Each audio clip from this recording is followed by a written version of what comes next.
Good morning. Good morning. Alright, so today it's Tuesday, June 17th. And hope you guys are having a good morning so far. Alright, so today's subject is going to be, well, I guess kind of like a book club thing here. As I mentioned in a podcast last week, I mentioned this book, New World Order, The Ancient Plan of Secret Societies by William T. Still. And there's a book published in 1990, and I think it's been in my family since that date, really. So this is the first time I've actually read it all the way through, although my dad's read it before. And last time I mentioned in chapter 1, it focuses on the rumors of a Nixon coup back in 1973. So I highlighted some passages that I thought were interesting and that I would comment on today. And maybe if I get through it quick enough, we'll get through all of chapter 1 and part of chapter 2 as well. It's fascinating when you read something that's over 20 years old and your mind's like, oh, wait, we got something like that happening right now. You know, not just with the parallels between possible Nixon coup and then there was rumors of Obama having a coup. But just other things as you go through here. So I'm just going to go ahead and start. I'm not going to read the whole book, just some highlighted passages here.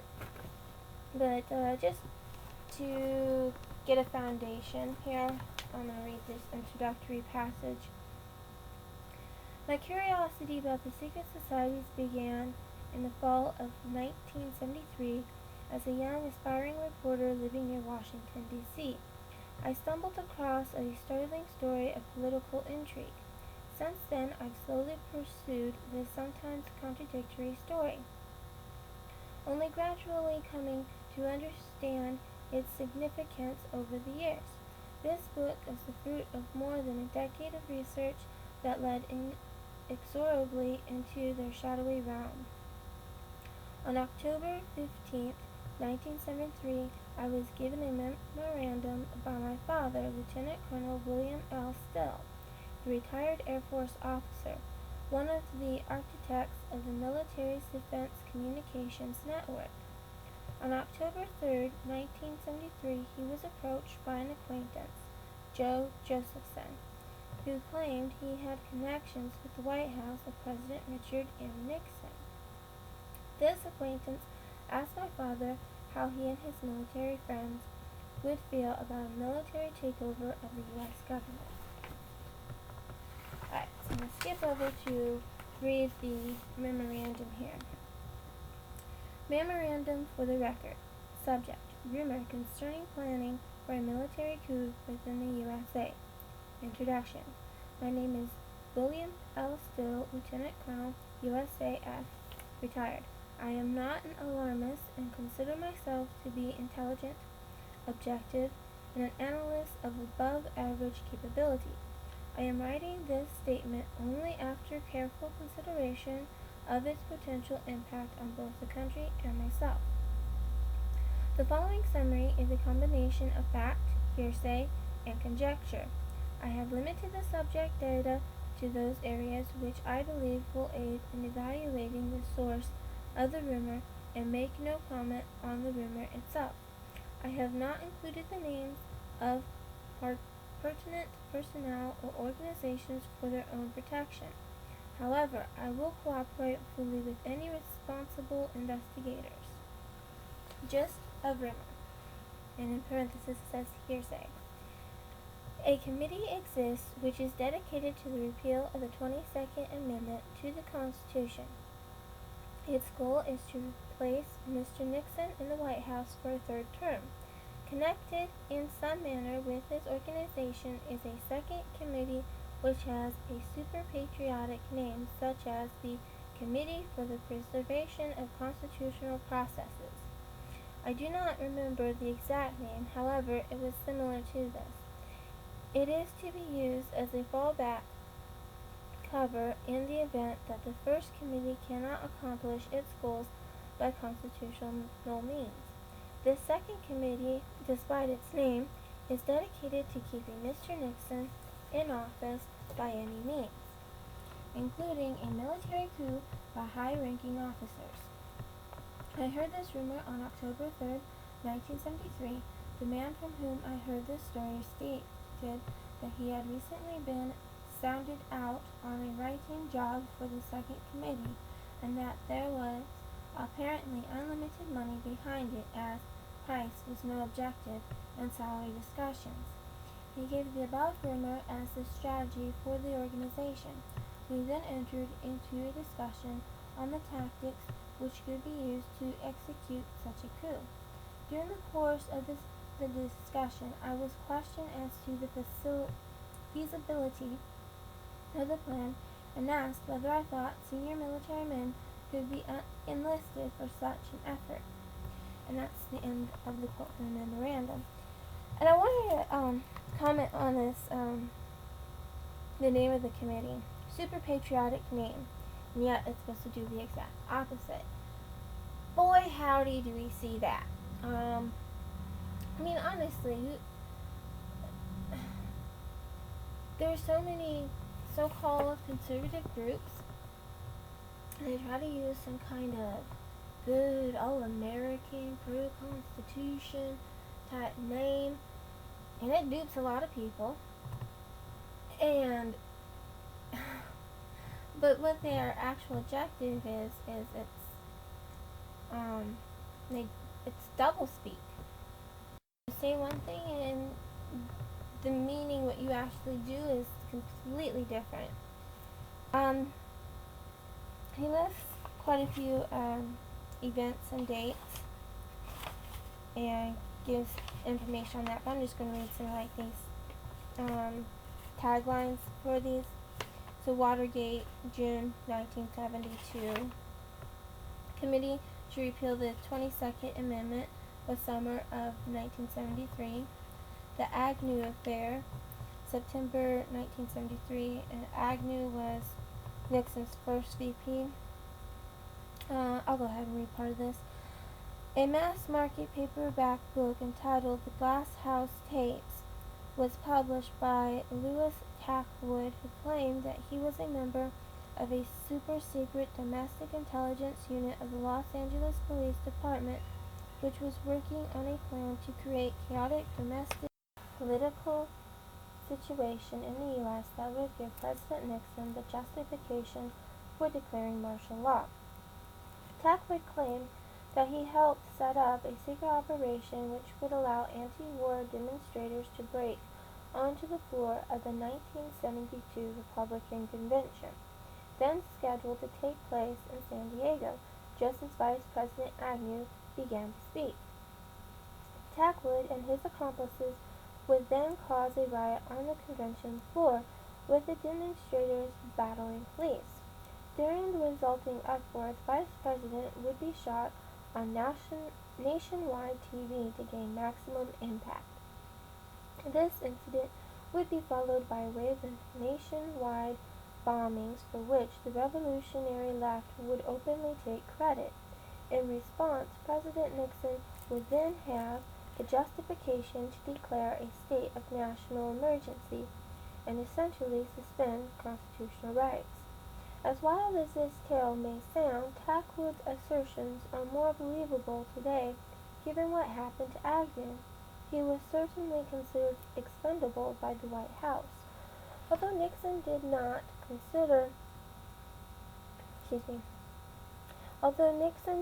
replace him on the ticket in 1972, Agnew resigned on October 10, 1973, after intelligence of corruption and bribery suddenly surfaced.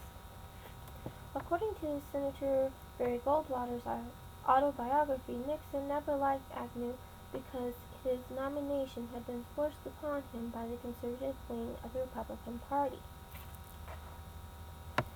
And the next date and events listed is Chile, September 11th, 1973. Just reading the date, September 11th, in history books and seeing something that happened on that date can kind of be a little,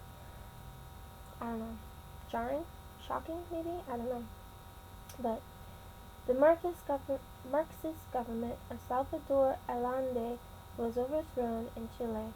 Many observers in Washington feared that the covert expertise gained in Chile by the CIA would soon come home to rest in the United States. Coup contact, October 3rd, 1973.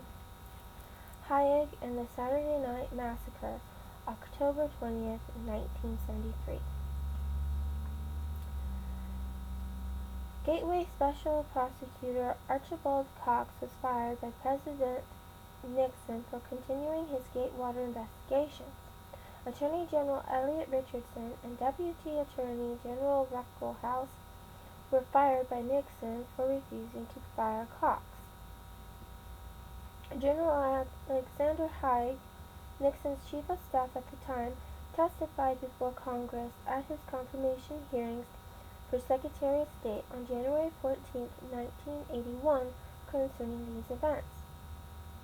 Although it went totally unnoticed by the assembled press corps, Haig dropped a bombshell that day concerning what has been called the Saturday Night Massacre. He revealed that the firings were no surprise to the participants, although they were to the rest of the world.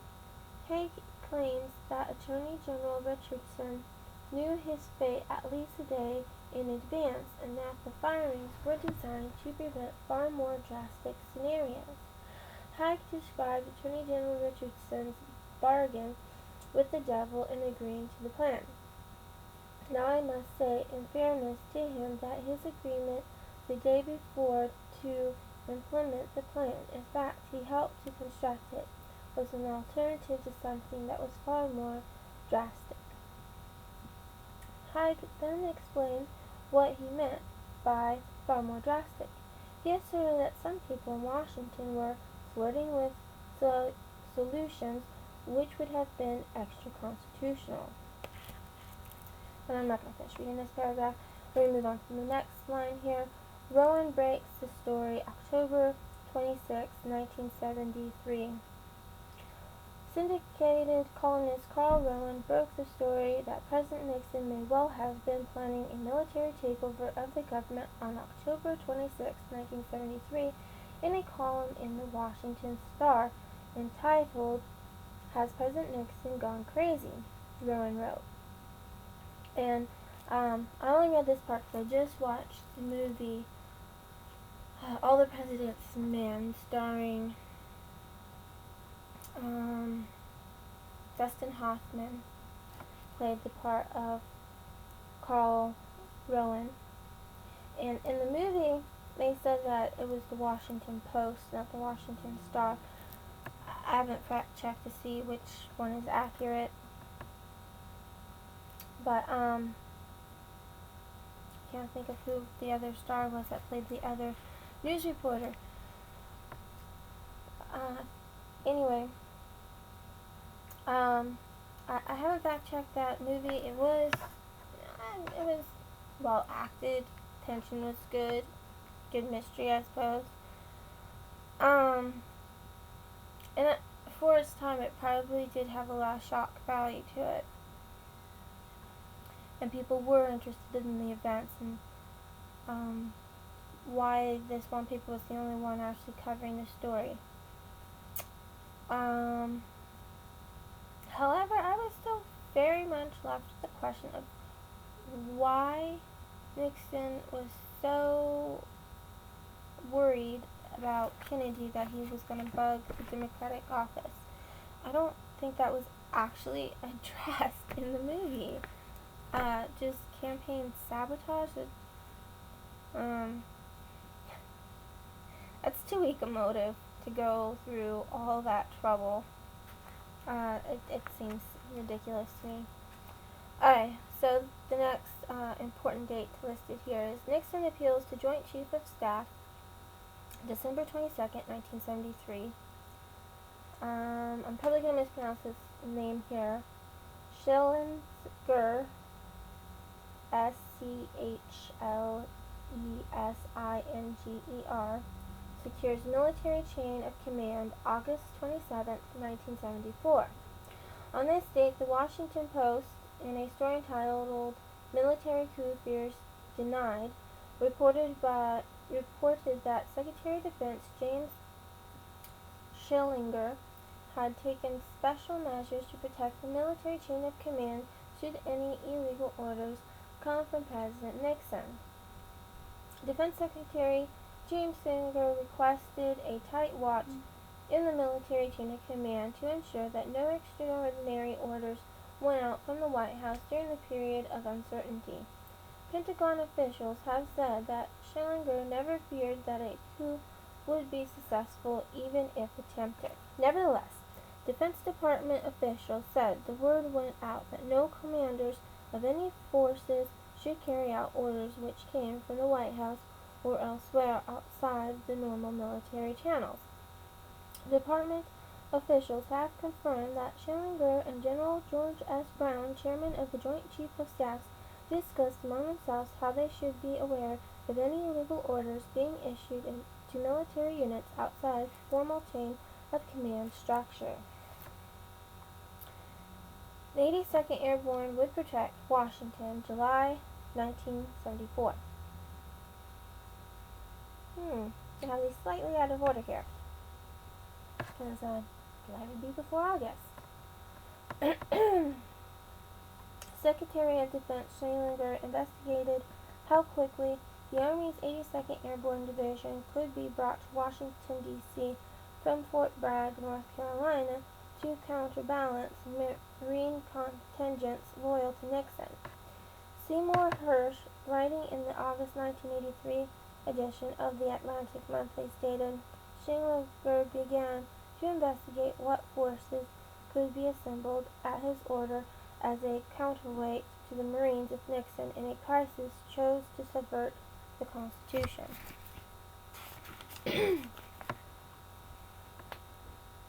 Kissinger concerned, August 2nd, 1974. When Secretary of State Henry Kissinger claims that he was informed by Chief of Staff General Hyde that the President was considering ringing the White House with troops, Kissinger asserts, "This, I said, was nonsense. A presidency could not be conducted from a White House ringed with bayonets." Hyde said he agreed completely as a military man and made him heartsick to think of the Army in that role. He simply wanted me to have a feel for the kinds of ideas being canvassed. Operation Survival, Liberty Lobby, April 1981. There has been a certain amount of crossfire between the extremes of the American political spectrum over this coup issues. The leftist Mother Jones magazine printed a story by Robert Ehringer in April 1981, which reported that Robert Bertel, chairman of the anti-Semitic Liberty Lobby, presided over a secretive 1970 Liberty Lobby fundraiser for a project known as Operation Survival. The stated goal of this project was to finance a right-wing military dictatorship for the U.S.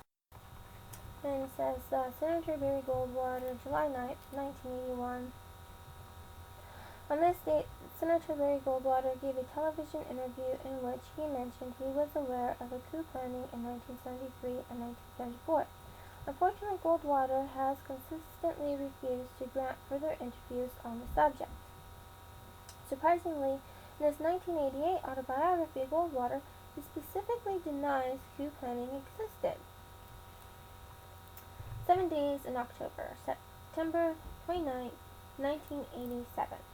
During the Senate confirmation hearing on Judge Bork in 1987, Senator Ted Kennedy, Democrat, Massachusetts, reminded former Attorney General Elliot Richardson of the events surrounding October 20th, 1973. "But you and I lived through those days together, Mr. Richardson, 7 days in October of 1973, and it was by no means clear to either of us that everything would turn out all right. The firestorm of public criticism had a great deal to do with the fact that everything did turn out all right. Unfortunately, Senator Kennedy has not answered a request from this author for an interview on the subject." Conclusions. And I'm going to just scroll down just a second here. Standing by itself, the allegation of a military coup being planned in the U.S. is difficult to believe. Therefore, this book attempts to meticulously build a case for it based on an explanation of concepts originating thousands of years ago, with examples of world events which have taken place during the last 20 years. So essentially, even though a lot of the things he's going to cover is the founding of the U.S. and the history of ancient societies, secret societies that go back to even ancient times, rather, these things are used to explain the events, how he sees the events of the Nixon administration and what was intended to be accomplished. Alright, I'm just about out of time here, so I better hurry up and wrap this up. Some other points I wanted to really highlight here is Washington was rife with rumors at the time that the same clandestine group which had overseen the management of the Chilean coup in September 1973 turned its attentions to President Nixon's problems in the United States in October. Next is a paragraph titled Right or Left.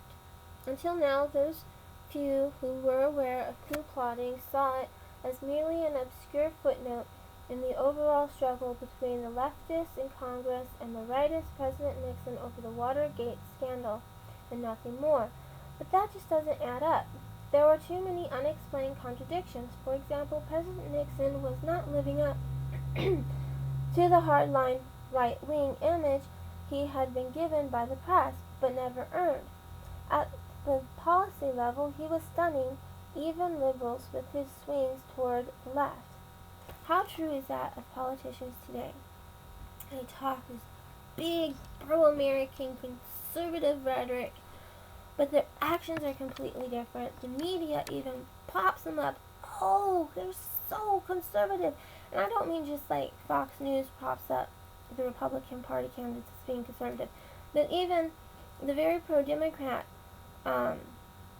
media will talk, oh, this evil Republican, no, we don't want him in office, as if this person has a record of being conservative, even though any of their political actions and activities has been the antithesis of the rhetoric that he speaks. So the next little note here, actually I'm going to skip over here. New internationalism turned out to be a euphemism for the disastrous trade policy with the Soviet Union, also known as the Detente, the likes of which had not been seen since President Franklin Roosevelt's Lend-Lease policy of the early 1940s rebuilt the Soviet war machine into the dominant force that it is today. This new internationalism was merely a prelude to the real goal of the secret societies, which they call the New World Order, even their New Atlantis. And on page 18, what is certain is that elements of the left were being pitted against elements of the right to serve some other purpose. The so-called left was being provoked into stirring up revolt. The so-called right was being pushed into eliminating constitutional agreements to quell the disturbances. It is likely that another group was prepared to fill the power vacuum this domestic political chaos caused. Again, wow. There's a lot of times when you look at the history books and it's crazy. You see left and right and they're pulling and fighting with one another And it doesn't make a whole lot of sense until you see that it was orchestrated. And today, especially on the conservative, guarantees to quell the disturbances. There's the conservative movement uses fear like nobody else. Safety and security. Just hand us all your constitutional rights, all your privacy, all your everything, and we'll guarantee your safety. Only they can't guarantee safety. They're not sovereign. Only God is sovereign. And, the Bible tells us not to trust in man, not to trust in princes, not to trust in the arm of the flesh. But we can trust in the right hand of God, which is Jesus Christ. And that's where we need to put our faith and trust in. Not the government. I think this last paragraph I'm going to read here. Therefore, all this banter about political rights and political lefts really doesn't make much sense. After all, rightists can be dictators, leftists can be dictators. That is not the point. Once a condition of chaos is created in a government, then freedom inevitably suffers. And that's a statement I can totally agree with. I've not finished this book. I'm still in the process of reading it. I'm on chapter 5 right now. There are some things that I'm going to disagree with this author on and make further comment on in later podcasts here. But, yeah, there it is. So there's our book for, the next few weeks as I work through this. I'll try to get the next couple of chapters in this week. Okay, so yesterday I mentioned that I was going to be doing an interview and have it posted for tomorrow morning's episode.